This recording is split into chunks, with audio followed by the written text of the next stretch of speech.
Kerala style chicken. Hi friends, chicken curry dosa. Hi friends, chicken curry, ఉల్లిపాయలు, టమాటా first వేయించుకోవాలి. అవి కొంచెం రెడ్ కలర్ వచ్చే తర్వాత అల్లం వెల్లి. హాయ్ ఫ్రెండ్స్, చికెన్ ములక్కడ కర్రీస్ పొడవుగా కట్ చేసుకొని ఉల్లిపాయలు టమాటా నూనెలో వేపుకొని కొంచెం అల్లం వెల్లుల్లి పేస్ట్ వేసుకోవాలి.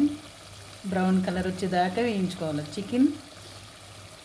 తర్వాత చికెన్ వేయాలి. ఎప్పుడైతే మనకేంటో వేసుకో. সজনের ডাঁটাতে মুরগি দিয়ে তরকারি কেউ খাইছেন কখনো?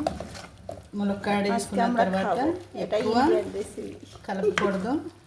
కలిపితే మళ్ళీ వాటర్ వేసుకోవాలి. వాటర్ వేసుకుంటే ఇంకా మెదపకుండా అలా ఉంచేస్తే అవి ఉడికిపోతాయి.